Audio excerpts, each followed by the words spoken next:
It's another beautiful day here in the Shire. Last time, Mahogany Cake, the older cousin that set the bar before Red Velvet, showed up. Now, for the finish that makes it sing. Silky, gentle, and it's so good, you'll want to use it on just about any other cake you pull out of your oven. This time, Renee's making Ermine frosting.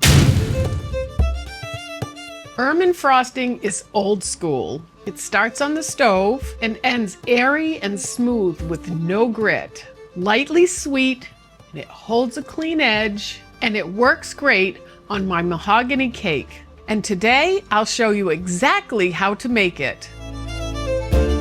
First step, we have flour, and we want very cold milk. So I will get the milk.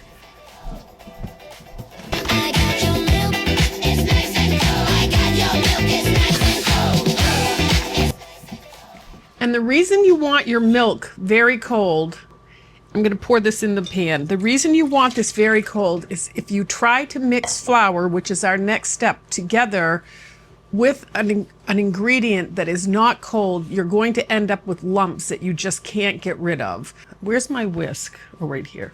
Okay, so we're going to take this flour before we turn on the stove, and we're going to put it in the cold milk, and we're going to whisk this together. Put this on a low heat and whisk continuously for 2 to 3 minutes until it starts to thicken up just like a pudding would. As you can see, the bubbles have are slowly going away, so that's what we want.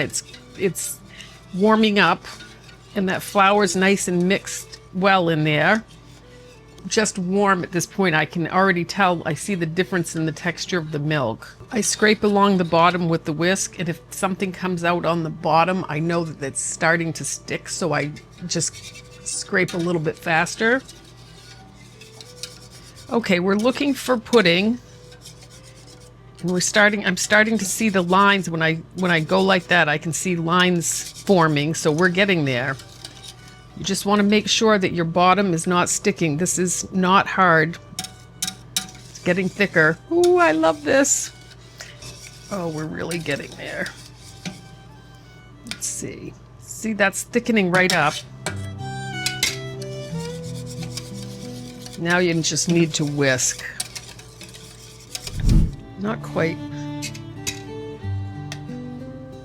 Closer. See, I like the way that those swirls are staying. We are so close. All right, I'm gonna check this one more time. That looks good to me. All right, now what we're going to do is take that off the heat, and we're going to stir in some sugar.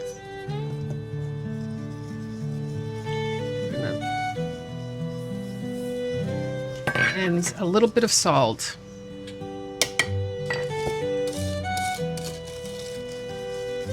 And we're going to whisk this until that sugar completely dissolves.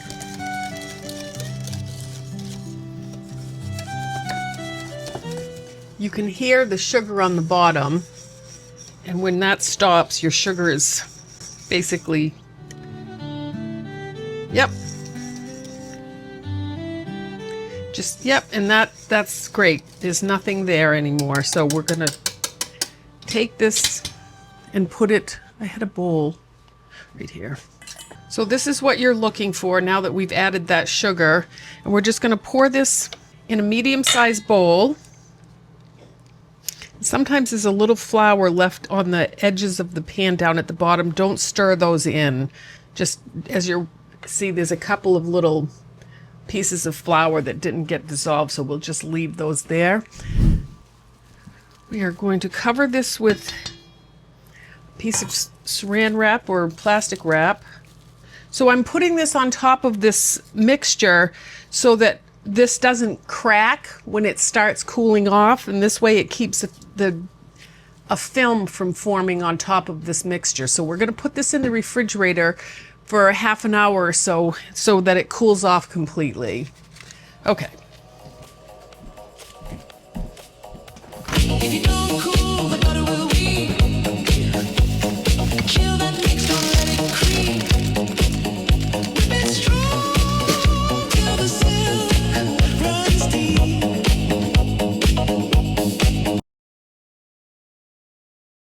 Okay, so this has cooled off. I actually took it out of the refrigerator and put it in a flatter pan. The bowl was taking too long and I have no patience. So I just, oh, I've got it all over me.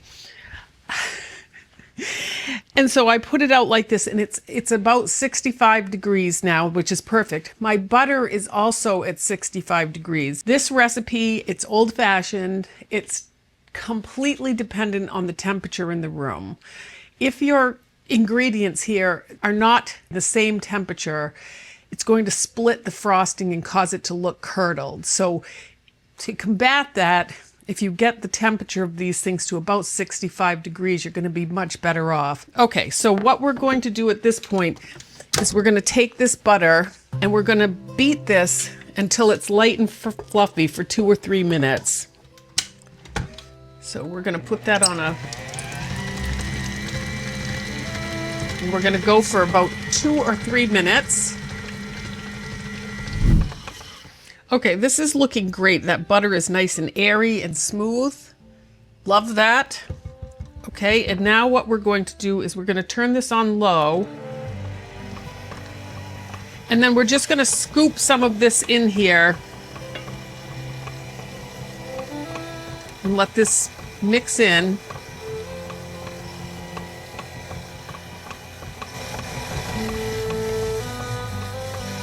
This looks so nice and smooth.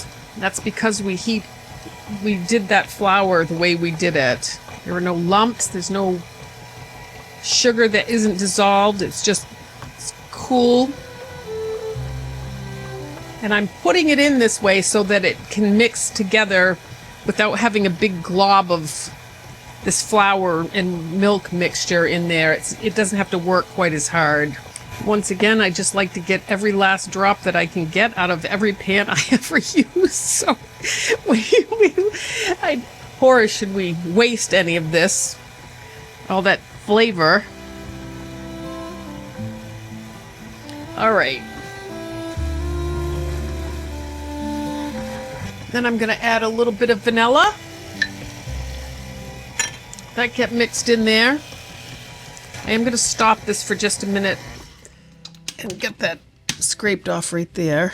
Make sure this is all mixed in.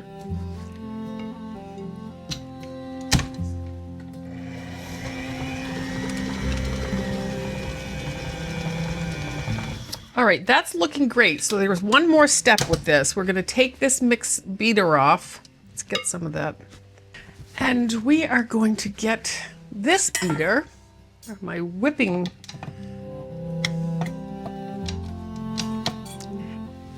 Scrape those sides down again, and then we are going to beat this until it's smooth and silky and beautiful. We're going to put this on medium-high speed until light and fluffy with the consistency of whipped cream.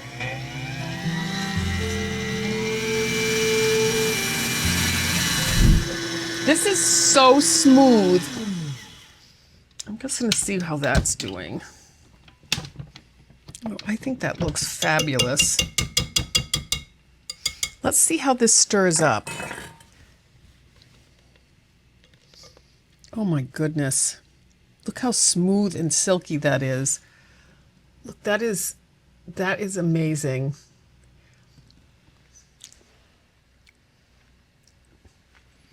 Oh my word.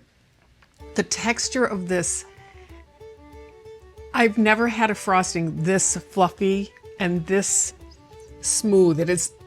I've never tasted anything like this. It is absolutely delicious. And I'm speechless. I'm going to put this on a mahogany cake that I'm making. Right here, you can watch this.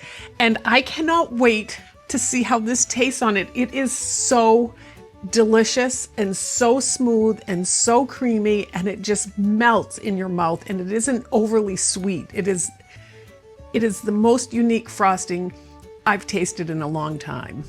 don't even know how you compare that to something. You can't. That's why I'm sitting here stuttering. It's unbelievable. I hope you enjoy it, and thank you. Ready for seconds? Don't put your spoon down yet. Tap this video, and Renee will meet you there.